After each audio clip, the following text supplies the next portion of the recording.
Erica and Sharon are sisters who began their grief journey in 2006 when Erica's 10-year-old son Austin drowned. Together, they participated in a grief education program, were so moved by this experience, they studied and became specialists so they could help the brokenhearted find recovery. In 2015, tragedy struck their family once again when Erica's oldest son Donovan was killed in a motorcycle accident. Erica and Sharon are committed to sharing their experiences of love, loss, and healing through this podcast. Now your grief specialists, Sharon and Erica. Hey, welcome back. I'm so excited to bring back part 2 of Grieving Through Alzheimer's with my special guest, Gigi. And we're talking about sharing her relationship with her dad and what it was like to just be there for someone as they go through the process of Alzheimer's and the dropping to the new normals and when they have those certain drops. But right now, Giovanna, we're going to talk about what it was like to actually deal with the grief. So introduce yourself to our friends and just remind them of who you are. I'm Gigi. Nice to meet you all. Anyways, I worked with Sharon through my grief recovery process when I lost my dad to Alzheimer's last year. And I'm lucky enough to be on this show to kind of share my experience with you all and, give a little insight into my journey and how as Sharon would say, the knife has been taken out of my heart. Yeah. Yeah. Oh, awesome. Thank you so much. So we if you guys haven't caught part 1, you got to go hear it. It's an amazing story about Alzheimer's and a young girl having to go through all of that, right? So at some point you start to near the end and you know that dad is going to pass away. And he's going to leave you, and that actually happens. And then you go through, we talk a lot about being strong. So you go through like doing that final process, right? Yes. So preparing the funeral, preparing all the stuff. Give us a little insight what that was like for you. Yeah. So I'd have to say that November of 2019 to February of 2020 was very chaotic time. My dad was in the psychiatric hospital in November. In December, he was in this like sleep-like state, wouldn't eat, wouldn't drink. January, he was put on hospice. February, he passed. So it was very rapid, right? And so on top of the new normals of Alzheimer's that you go through and the grieving that you go through of these new normals, that period of time specifically there was no time to grieve. And to your point where you have to be strong, that's all I thought of. I cried. I mean, that's human, that's natural. I had to. There was no way to see your dad in that state to not cry. Maybe I'm just an emotional person, but there was no room to grieve. And I had to, just kind of look at it in a mental, like factual way, right? Like logic versus emotion. And like, what do I need to get done? What things do I have to prepare for? And blah, blah, blah, blah. And even after my dad passing, I spent the month between his passing and his funeral planning his funeral. Right. My stepmom didn't believe in funerals. And so she said if I wanted to do something for him, that I would have to plan it. So I did, obviously. And so even then, so November to March, it was like no time to grieve. And, I'd really have to say that I didn't get a chance to really grieve because of pandemic and things, just things were happening. It was such a crazy year. It wasn't until I came to you that I was really able to grieve. And that was, 8 months after my dad passed. Yeah. And that's when I finally was able to take a look at it and be like, holy crap, there's things to unpack here, Yeah, there's a lot of stuff in there. So I'm going to take you back a little bit because you hit on it already. But do you ever remember, because I remember this and I just want to talk about this from November to February, did you ever try to imagine, okay, this is what it's going to feel like when he's gone? Like I remember trying to get there with my dad and it would just be nothing. Yeah. And it definitely was not like what it actually felt like. We try to put ourselves in that spot, but you can't. I think your heart literally protects you, right? Yeah, and probably maybe a little bit of your mind too, because it's like, Yeah. well, how can I put myself here when this is a situation that I'm dealing with?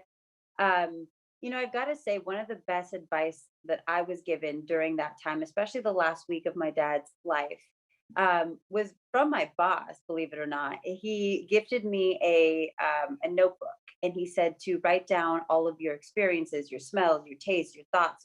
Just write it down. Yeah. Allow yourself to be there in that moment. You can never look at it again. But for me, I've enjoyed, not enjoyed, that's a bad word to use, but I've been honored to have that, so I can go back to it and know that that actually happened. Yeah. And I'm okay to feel the way that I'm feeling today, Yeah. you know. I can relate to that in one way, not to compare our stories, but when No. Austin died, going through that experience, but the second time when we had the loss, when Donovan died, I specifically remember trying to be like an out of body experience. Like I Yes. wanted to step out and look at it. And I actually remember taking some pictures of Erica, which I still have, and other things that I was doing because I wanted to experience it from the outside looking in. But you Yes. can't stay there very long. It kind of Yeah. drags you back in. At one point, the feeling of loss and grief became overwhelming. Uh, What point do you think that like just hit you and you were like, I don't know if I can do this? Whew. Um, I think that there were two moments, to be honest. The first was the first time I saw my dad in the psychiatric hospital. I mean, that was pretty traumatic. Um, and then the second time was, I would say, the day before he died. And it was interesting because, so I was told in by the hospice nurse that sometimes loved ones will wait until certain family members leave before they pass because they don't want that person to be there or whatever. Yeah. So out of the 6 days that he was clinging to life, I left 2 nights. And the first night I was like preparing myself. I'm like, okay, like I'm gonna wake up tomorrow with the text, a call, like it's gonna happen. It didn't happen. And then the night that I did leave the second time, I had this weird feeling.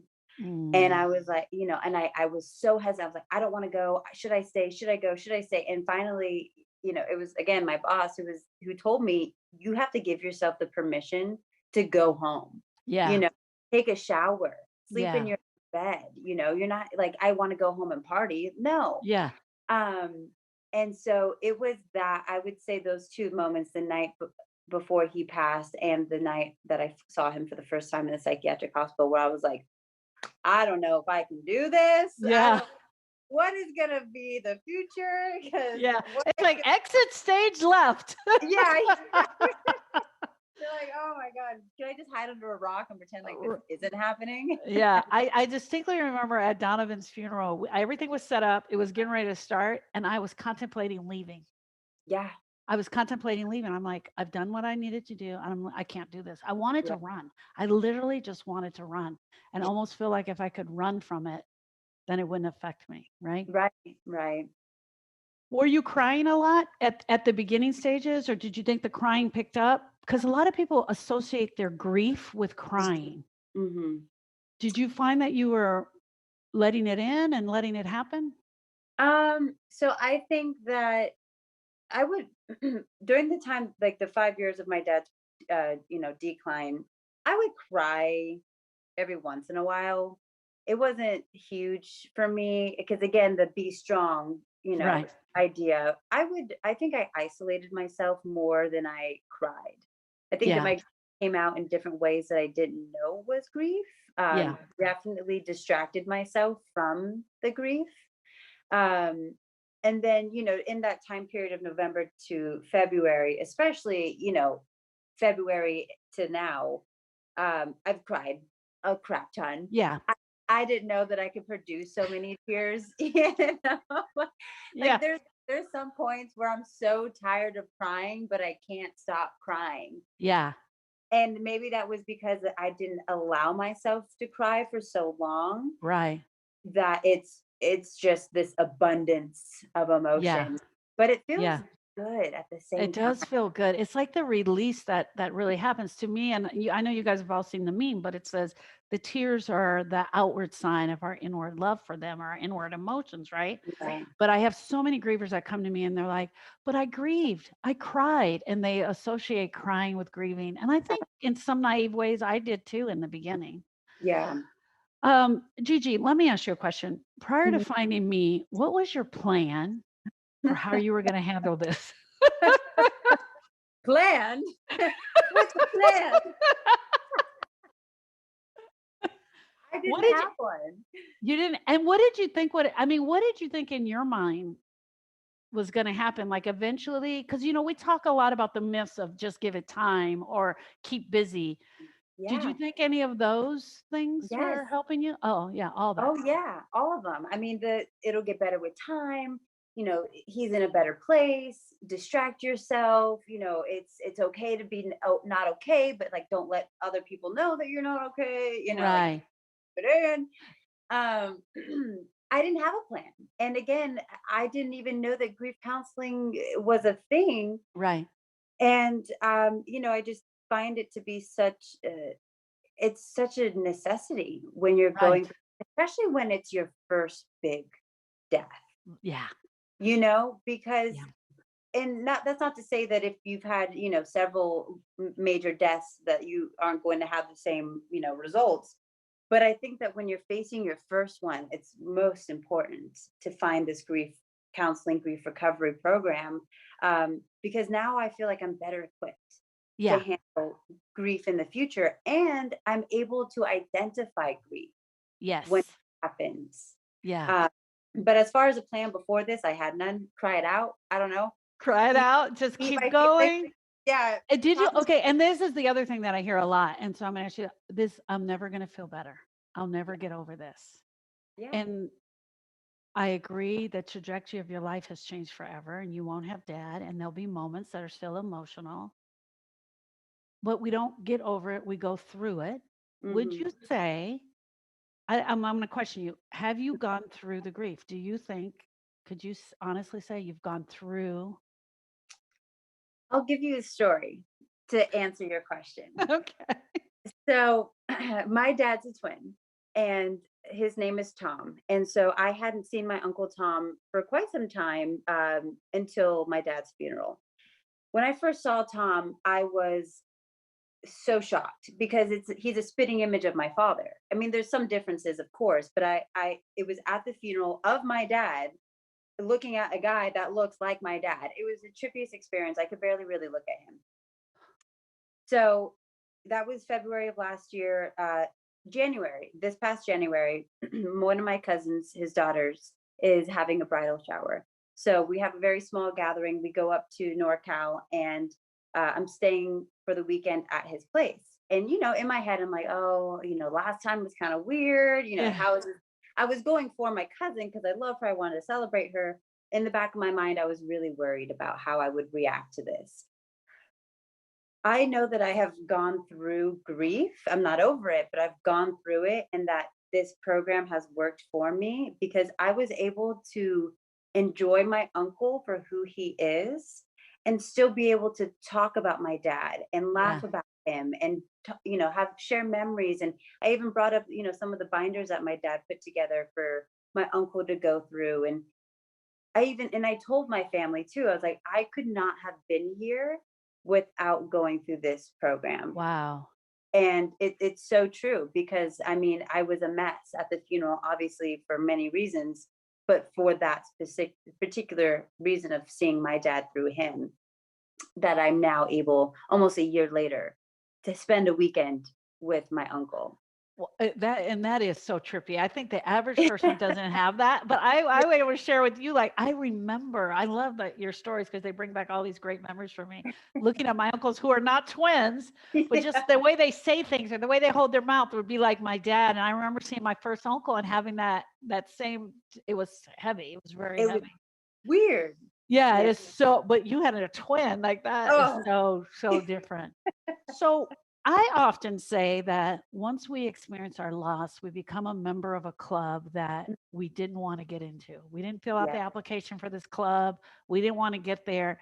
But Gigi, correct me if I'm wrong. It's like everyone that has experienced a loss, especially at this deep level, when they see the other griever, we know them now. We Yes. know them and we know their heart, right? Absolutely. And if there's any, and I hate to use this word, right? Because I hate to say if there's any blessing in my dad's passing, because it's never going to be a blessing. No. But if you have a choice, right, you can either look at the negatives all your life, or you can try to find some positives from it. And some of the positives that I've learned is that I'm now more compassionate Yeah. towards other people, Yeah. more sympathetic or empathetic if I've experienced similar circumstances or I haven't, but I know hearing from their stories, it's grief. Yeah. I can at least relate on that level. I feel like I have this new desire to like want to share what I know with other people, Hmm. whether or not they really want to hear it. Yeah. Like, Yeah. what are you gonna do? But Well, and then I don't know if this is you, but for me, after I did the program with Austin, I walked out and for the rest of my life, I feel like, oh my gosh, she's grieving. Oh, he's yes, grieving. Like, I feel like all of a sudden, all I saw were grievers. yes, yes. And it's so funny. So I was speaking to a couple people that I work with. They're older than I am, like a couple decades. And this one lady was saying, because I was talking to her about this program, and Yeah. I mean, it's so much a part of my life now. It's Yeah. ridiculous. I Yeah. can't not talk about it. I'm so annoying. It's fine. But she was talking to Love me. it. Yeah. She was like, "How could you have gone through this, especially at your age? Da, da, da. I can't believe it. Like, can you teach me?" And she was almost comparing her grief. And that was one thing that, or not one, one of many things that you don't compare grief, right? I mean, everyone experiences grief in their own right for their own reasons. And that's what I told her. And I was like, look, there's probably things that you've gone through that I couldn't even imagine. Yeah. You know, it's not a matter of comparing, it's a matter of understanding. And Yeah. she's like, oh my God, mind blown, mind blown. Yeah. I'm like, I'm freaking. So now, so one of the things that I think we used to do, prior to having this experience, right, and then healing our hearts, is that we would hear about a loss. I don't know about you, but this is me. I would hear about a loss, and I'm like, "Oh, I'm so sorry for your loss." Now it's like almost like, and I can't feel your feelings, but my own experience, I can feel my own experience, and I'm like, I can't imagine what this is like for you. Yes. I have no. You approach them so differently. I feel, You approach them with more gentleness Yeah. and more love, Yeah. because even if it's I don't know, an uncle compared to a mom, a Yeah. grandfather compared to a I don't know. When you hear of someone losing a person that they're close with, Yeah. like to your point, it goes back to your experience and Yeah. you kind of re-experience those feelings, not to the same degree, of course, but Right. you know what that person is going through. Yeah. Like you can understand it to a degree. And, there's been a few people that I know that I haven't really talked to in a long time, um, that have experienced recent passings in their family. And I'm just like, what can I do to help you? Yeah. Yeah. And what's funny is that when I went through my dad's passing, I had people who I didn't know reach out to me and say, what can I do to help you? And now I understand Yeah. why it's full circle. Yeah. Oh my God, like in Yeah. this moment, full circle. Nothing happens when we say things out loud. It's so magical. I know. I love that you just had that enlightenment, but that's who we are now. Yes. That's us being in the club, and those are our other club members. It's Yeah. not the person that said, "Oh, your dad died." Yeah, I know exactly what you're going through. My cat just died. You know what Oh I my mean? God. Yeah. It's not comparing that. It's like they literally know what you're going through from their own experience, and it forever changes you, right? It forever changes you. Gianna, thank you so much. Thank you. Giovanna, thank you so much.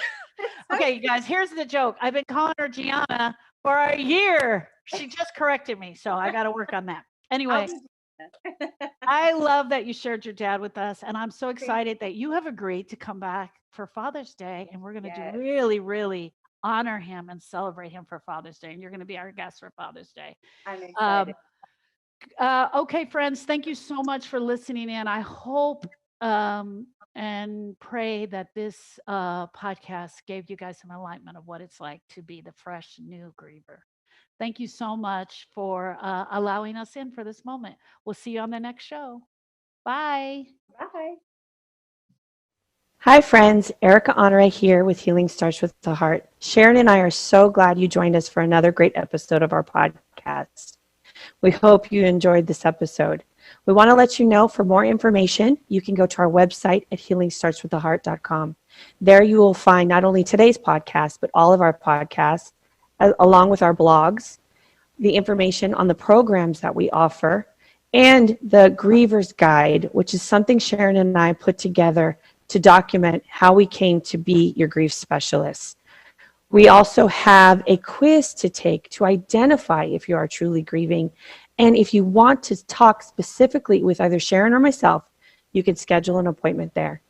You will also find a place to join our private Facebook group at Hope, Heal, and Recover.